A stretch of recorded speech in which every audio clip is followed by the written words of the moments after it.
पिता के देहांत के 24 घंटे बाद घर के बंद कमरे से अचानक उनके पैरों की आहट आने लगी, जिसे सुनकर दोनों बेटों के पसीने छूट गए और तब उन्हें गरुड़ पुराण का वह गहरा रहस्य समझ में आया जो उनके पिता हमेशा समझाते थे। बनारस के एक पुराने और शांत मोहल्ले में रघुनाथ जी का पुश्तैनी मकान था। रघुनाथ जी एक बेहद शांत, संस्कारी और धार्मिक विचारों वाले बुजुर्ग थे। उनकी पत्नी का स्वर्गवास कई वर्षों पहले ही हो चुका था। उनके दो बेटे थे, बड़ा बेटा सिद्धार्थ और छोटा बेटा प्रशांत। दोनों बेटे शहर की चकाचौंध में ऐसे रमे थे कि उन्हें अपने बूढ़े पिता की याद सिर्फ त्योहारों पर या पैसों की जरूरत पड़ने पर ही आती थी। रघुनाथ जी उस विशाल घर में बिल्कुल अकेले थे। उनकी साथी थी तो बस उनकी पूजा की माला और गरुड़ पुराण की वह पुरानी पुस्तक जिसका वे अक्सर पाठ किया करते थे। उम्र के 8वें दशक में प्रवेश कर चुके रघुनाथ जी का शरीर अब थकने लगा था। एक सुबह जब वे स्नान के बाद दर्पण के सामने खड़े हुए तो उन्हें अपना अक्स धुंधला दिखाई दिया। उन्होंने अपनी आंखों पर जोर डाला, लेकिन परछाई कटी हुई सी प्रतीत हो रही थी। दोपहर को जब वे धूप में बैठे तो उन्होंने महसूस किया कि उनकी परछाई उनके साथ नहीं है। वे समझ गए।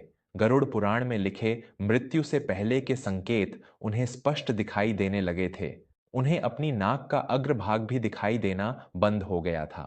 बीती रात सपने में उन्होंने अपने स्वर्गवासी पूर्वजों को देखा था, जो मानो उन्हें अपने पास बुला रहे थे। रघुनाथ जी ने गहरी सांस ली और अपने पुराने मित्र और मोहल्ले के पुरोहित पंडित देवेंद्र जी को बुलवाया। देवेंद्र भाई, अब बुलावा आ गया है। जल में प्रतिबिंब नहीं दिखता, परछाई साथ छोड़ चुकी है और रात पूर्वज भी राह दिखाते नजर आए। गरुड़ पुराण के ये संकेत असत्य नहीं हो सकते। मेरे पास अब कुछ ही दिन शेष हैं, रघुनाथ जी ने अत्यंत शांत स्वर में कहा। देवेंद्र जी की आंखें नम हो गईं। रघुनाथ जी, आप यह क्या कह रहे हैं? मैं अभी सिद्धार्थ और प्रशांत को खबर भिजवाता हूं। बच्चों का इस समय आपके पास होना बहुत जरूरी है। रघुनाथ जी ने लड़खड़ाते हाथों से फोन उठाया और बड़े बेटे सिद्धार्थ को मिलाया। बेटा सिद्धार्थ, कुछ दिनों के लिए घर आ जा। मेरा शरीर अब साथ छोड़ रहा है। एक बार तुम दोनों भाइयों को जी भरकर देखना चाहता हूं। दूसरी तरफ से सिद्धार्थ की झुंझलाहट भरी आवाज आई। पिताजी, आपको तो हर समय कोई ना कोई बीमारी लगी रहती है। यहां ऑफिस में कितनी बड़ी डील चल रही है, आपको पता भी है। मैं अभी नहीं आ सकता। प्रशांत से कहिए, वह तो वैसे भी कुछ खास नहीं कर रहा है। फोन कट गया। रघुनाथ जी की आंखों से एक आंसू छलक कर उनकी झुर्रियों में समा गया। प्रशांत को भी फोन किया गया, लेकिन उसने अपनी पत्नी नंदिनी की किसी पार्टी का बहाना बनाकर आने से साफ इनकार कर दिया। रघुनाथ जी समझ गए कि उनके अंतिम समय में उनका कोई अपना उनके पास नहीं होगा। दोस्तों, माता पिता अपने बच्चों को पालने के लिए अपनी पूरी जिंदगी, अपनी सारी खुशियां कुर्बान कर देते हैं। वे खुद भूखे सो जाते हैं ताकि हम चैन की नींद सो सकें। लेकिन जब वही माता पिता बूढ़े हो जाते हैं तो हम उन्हें अपने समय का एक छोटा सा हिस्सा भी नहीं दे पाते। अगर आपको भी लगता है कि माता पिता का स्थान इस दुनिया में सबसे ऊंचा है और उनका सम्मान सबसे जरूरी है, तो हमारे इस परिवार वर्मा स्टोरीज से आज ही जुड़ें। कृपया चैनल को सब्सक्राइब करें, क्योंकि आपका एक सब्सक्राइब हमें ऐसी ही दिल को छू लेने वाली कहानियां आप तक पहुंचाने की हिम्मत देता है। वर्मा स्टोरीज को सब्सक्राइब करके इस पवित्र भावना का सम्मान करें। रघुनाथ जी ने अपने अंतिम दिन अकेले ही बिताए। उन्होंने अपनी सारी जायदाद के कागजात और एक पत्र अपनी पुरानी अलमारी में रख दिया। 3 दिन बाद एक शांत रात्रि में रघुनाथ जी ने अपने प्राण त्याग दिए। मोहल्ले की कल्याणी ताई ने जब सुबह दरवाजा नहीं खुलने पर अंदर जाकर देखा तो रघुनाथ जी का निष्प्राण शरीर बिस्तर पर पड़ा था। खबर मिलते ही सिद्धार्थ और प्रशांत भागे भागे आए। उनके चेहरों पर पिता को खोने का दुख कम और इस बात की चिंता ज्यादा थी कि अंतिम संस्कार जल्दी निपटाकर वापस कैसे लौटें। दोनों भाइयों ने मिलकर जल्दबाजी में पिता का अंतिम संस्कार कर दिया। शाम के समय जब घर में सन्नाटा पसरा था, पंडित देवेंद्र जी वहां आए। उन्होंने दोनों भाइयों को पास बैठाया और कहा, बेटों, कल तुम्हारे पिता की मृत्यु को 24 घंटे पूरे हो जाएंगे। गरुड़ पुराण के अनुसार मृत्यु के 24 घंटे बाद यमदूत आत्मा को वापस उसी घर में छोड़कर जाते हैं जहां उसने अपना जीवन बिताया होता है। आत्मा 12 दिनों तक अपने परिजनों के बीच ही रहती है। वह यह देखती है कि उसके जाने के बाद उसके अपने किस हाल में हैं। वह मोह माया के बंधन से तुरंत मुक्त नहीं हो पाती। इसलिए इन दिनों में घर में शांति रखना, झगड़े मत करना, वरना तुम्हारे पिता की आत्मा को बहुत कष्ट होगा। सिद्धार्थ ने एक व्यंग्यात्मक हंसी हंसते हुए कहा, पंडित जी, यह 21वीं सदी है। यह सब गरुड़ पुराण की बातें, आत्मा का वापस आना, यह सिर्फ अंधविश्वास है। जो चला गया वो चला गया। हम यहाँ अपना समय बर्बाद नहीं कर सकते। कल ही हमें जायदाद का बंटवारा करना है और परसों हमें लौटना है। प्रशांत ने भी हामी भरते हुए कहा, हाँ पंडित जी, भैया सही कह रहे हैं, हमें बहुत काम है। देवेंद्र जी निराश होकर वहां से चले गए। रात गहरी हो चुकी थी। रघुनाथ जी की मृत्यु को 24 घंटे पूरे होने वाले थे। सिद्धार्थ और प्रशांत घर के उसी मुख्य कमरे में बैठे थे जहां उनके पिता रहा करते थे। उनके सामने मेज पर घर और जमीन के कागजात फैले हुए थे। दोनों के बीच इस बात पर तीखी बहस चल रही थी कि शहर वाली कीमती जमीन किसके हिस्से में जाएगी और पुश्तैनी मकान को बेचकर कितने पैसे मिलेंगे। अचानक बहस के बीच घर का तापमान बहुत तेजी से गिरने लगा। मई की उस भीषण गर्मी में भी दोनों भाइयों को एक अजीब सी ठंडक महसूस होने लगी। तभी बाहर के दालान से एक जानी पहचानी आवाज गूंजी, खट खट खट। यह रघुनाथ जी की उस पुरानी लकड़ी की छड़ी की आवाज थी जिसके सहारे वे चला करते थे। दोनों भाई वहीं सन्न रह गए। सिद्धार्थ के माथे पर पसीना चमकने लगा। प्रशांत, तुमने कुछ सुना? सिद्धार्थ ने कांपती आवाज में पूछा। भैया, ये तो बाबूजी की छड़ी की आवाज है, लेकिन लेकिन ये कैसे संभव है? प्रशांत की सांसें तेज हो गई थीं। आवाज धीरे धीरे उनके कमरे की तरफ बढ़ने लगी। अचानक तेज हवा का एक झोंका आया और कमरे का दरवाजा धड़ाम से खुल गया। सामने कोई नहीं था, लेकिन कमरे में रखी रघुनाथ जी की आराम कुर्सी धीरे धीरे हिलने लगी, जैसे अभी अभी कोई उस पर आकर बैठा हो।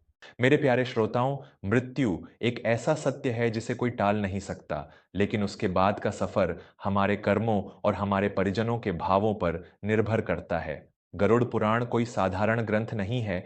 यह जीवन और मृत्यु के बीच का एक ऐसा पुल है जो हमें अपनों के महत्व को समझाता है। क्या पिता की आत्मा सच में घर लौट आई थी? आगे जो हुआ वह आपके रोंगटे खड़े कर देगा। अगर आप इस रहस्य को जानना चाहते हैं और ऐसी ही सच्ची और गहरी कहानियों से जुड़े रहना चाहते हैं, तो अभी वर्मा स्टोरीज को सब्सक्राइब करें। आपके एक सब्सक्राइब से हमें बहुत बल मिलता है। कृपया सब्सक्राइब करें और कहानी के इस महत्वपूर्ण हिस्से को महसूस करें। कमरे का माहौल इतना भारी हो गया था कि सिद्धार्थ और प्रशांत का दम घुटने लगा।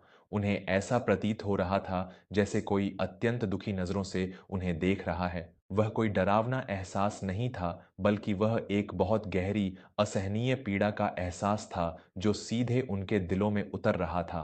तभी हवा के झोंके से मेज पर रखे कागजातों के नीचे से एक पुराना पीले रंग का लिफाफा उड़कर सिद्धार्थ के पैरों के पास आ गिरा। सिद्धार्थ ने कांपते हाथों से उस लिफाफे को उठाया। उस पर लिखा था, मेरे बच्चों के नाम। उसने लिफाफा खोला और चिट्ठी पढ़ने लगा।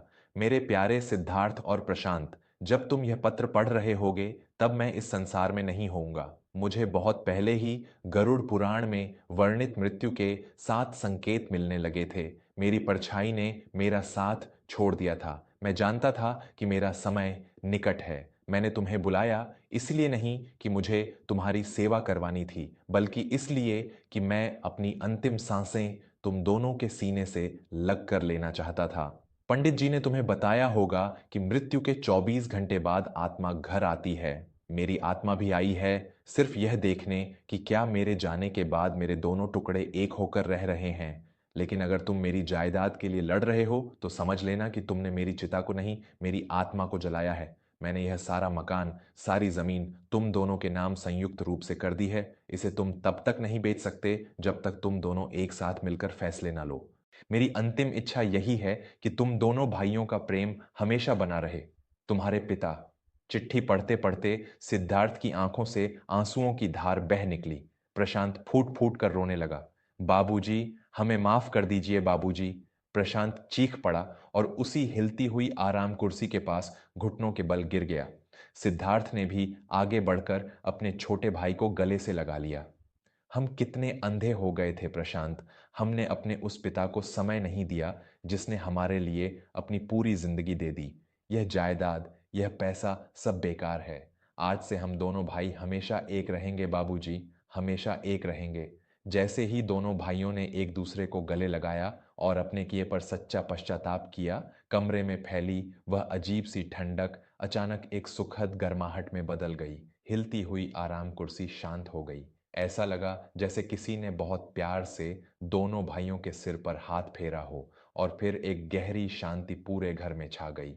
उस रात दोनों भाइयों को गरुड़ पुराण का वह रहस्य समझ में आ गया। मृत्यु के बाद आत्मा घर इसलिए नहीं आती कि उसे अपने पुराने कपड़ों या पैसों से मोह होता है। वह इसलिए आती है क्योंकि उसका मोह अपने परिवार से होता है। वह अपने पीछे छूट गए अपनों को रोता बिलखता नहीं, बल्कि एक दूसरे का सहारा बनते देखना चाहती है। जब परिवार एक हो जाता है, तभी उस आत्मा को सच्ची शांति और मुक्ति मिलती है। सिद्धार्थ और प्रशांत ने इसके बाद कभी जायदाद की बात नहीं की और पिता की उस सीख को हमेशा अपने सीने से लगा कर रखा। दोस्तों, जीवन बहुत छोटा है। आज हमारे माता पिता हमारे साथ हैं, कल शायद सिर्फ उनकी यादें होंगी। जब तक वे हैं, उनकी सेवा कीजिए, उन्हें समय दीजिए, क्योंकि उनके जाने के बाद सिर्फ पछतावा रह जाता है। गरुड़ पुराण हमें यही सिखाता है कि रिश्ते और प्रेम ही मृत्यु के बाद भी जीवित रहते हैं। अगर इस कहानी ने आपके दिल को छुआ है, अगर आपको अपने माता पिता की याद आई है, तो इस कहानी को एक लाइक जरूर दें। और हाँ, ऐसी ही पारिवारिक और जीवन को सही दिशा दिखाने वाली कहानियों के लिए हमारे चैनल वर्मा स्टोरीज को जरूर सब्सक्राइब करें। आपका जुड़ना हमारे लिए बहुत महत्वपूर्ण है। सब्सक्राइब करें और अपने परिवार का हमेशा ख्याल रखें। धन्यवाद।